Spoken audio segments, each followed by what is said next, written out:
Today we are going to learn the topic Diffie-Hellman key exchange algorithm. So this Diffie-Hellman key exchange algorithm is algorithm used to exchange the keys between the two users in a public key cryptography. And the purpose of this algorithm is to enable two users to securely exchange the keys, and then it can be used for the subsequent encryption of the messages. So let us see the working model of the how the key exchange algorithm works.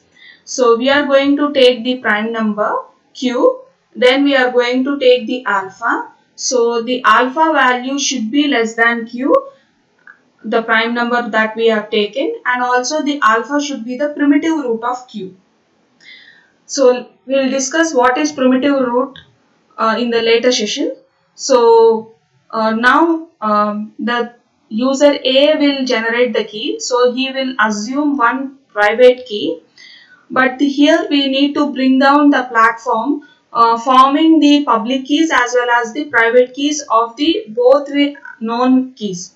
So what we are going to do is we are going to assume one private key, that is user A will assume one private key XA, then that XA should be value less than the Q value, than the prime number.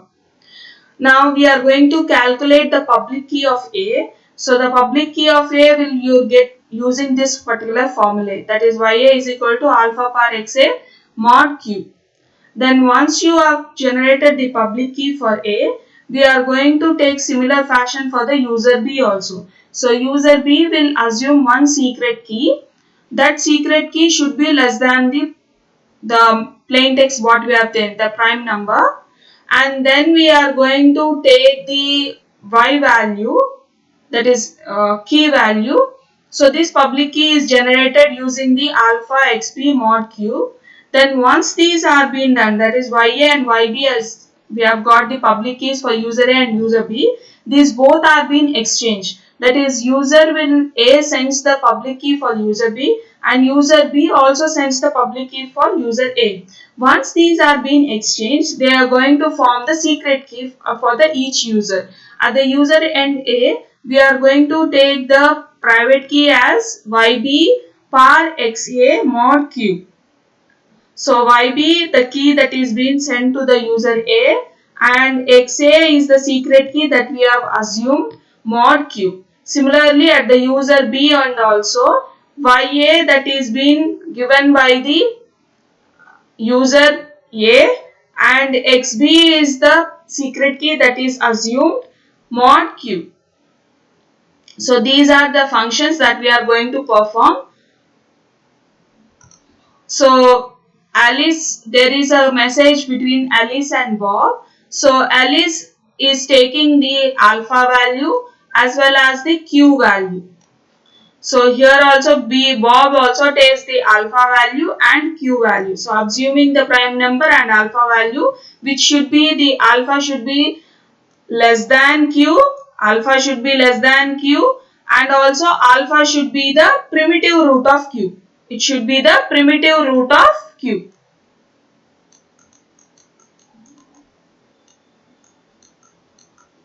Primitive root of Q.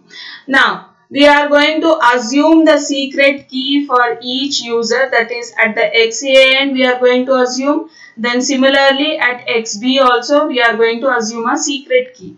So once these secret keys are given, we are going to form the public keys. So using the formula, we are going to assume, we are going to form a public keys for both the users. So YA and YB becomes the public keys. Once these public keys are given, then we are going to transfer these public keys. So exchange these public keys between them. Then we are going to get the YB value over here and YA value over here. Then we are going to form the secret keys. So secret keys can be done by the formula K equal to Y of B into XA mod Q. Similarly, here also K k equal to ya xb mod q. So using these formulas, we are going to form a secret key which is common secret key between these both the persons. So like this, the other users, that is, if the intruder attacks, he does not know that we have again modified them or put them into one platform. So he will get to know only these particular values and he may not decrypt the data that we are going to send. So you can see the key exchange protocol, that is, once the secret keys, public keys are done, we are exchanging those keys to user B and user B also exchanging the public key to user A.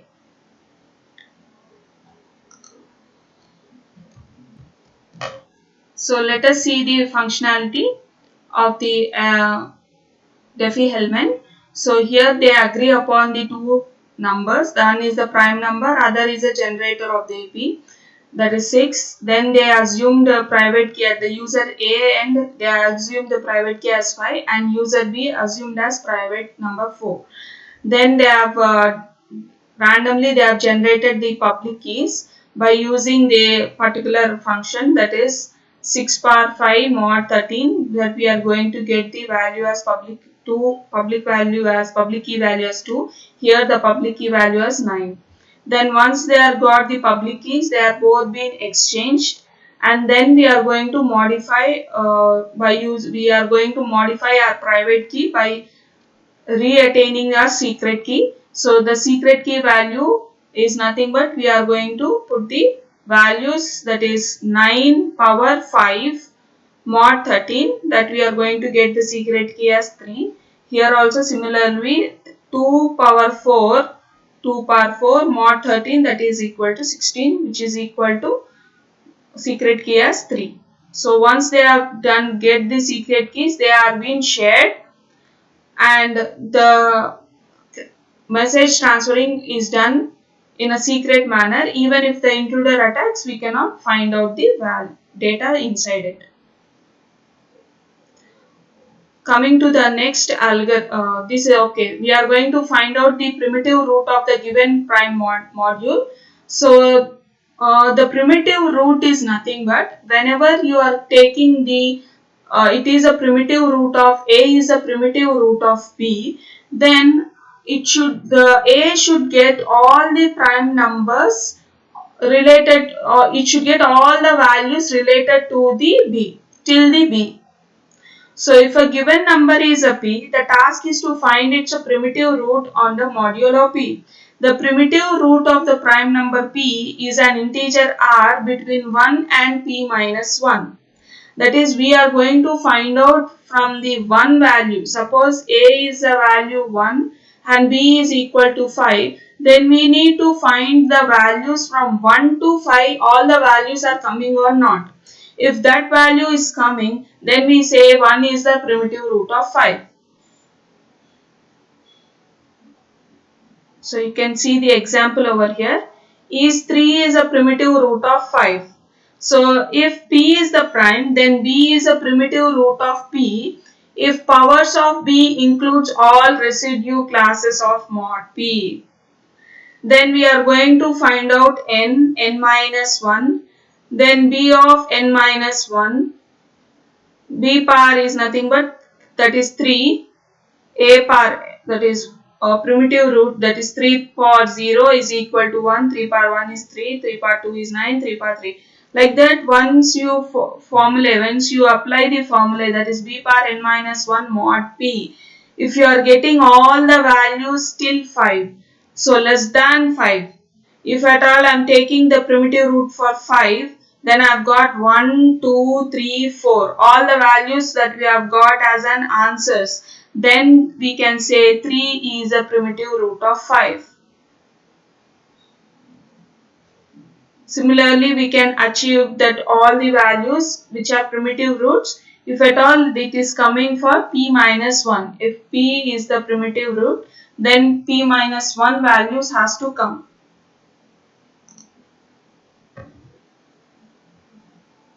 Then coming to the algorithmic cryptographic systems. So in algorithmic cryptographic system, it uses the Diffie-Hellman key exchange algorithm.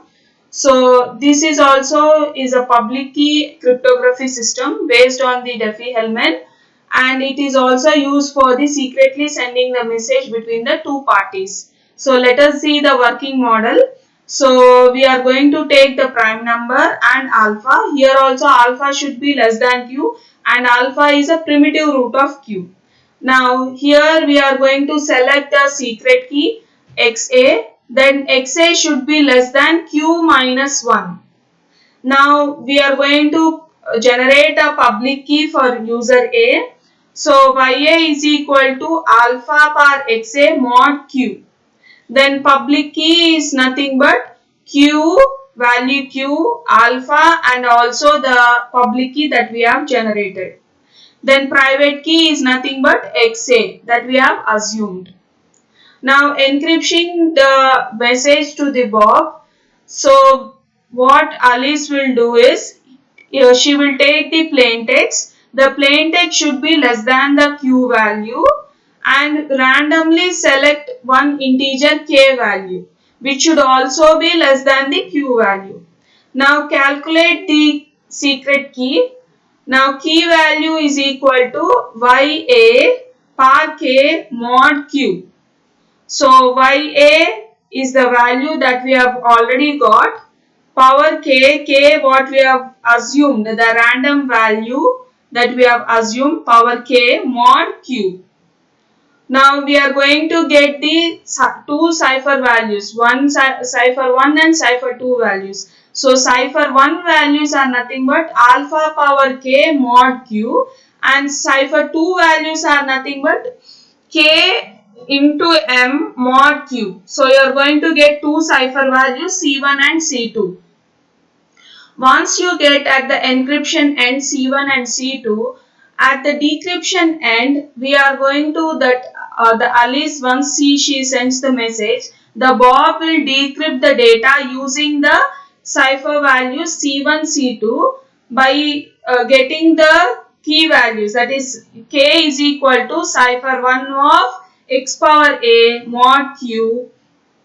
So cipher 2 is equal to K power minus 1 mod Q. Once these formulas are being updated, we are going to get our plain text values either from the that is, we are going to either use C1 or C2. If you are using C1 and C2, then you are going to get the plain text values. Thank you.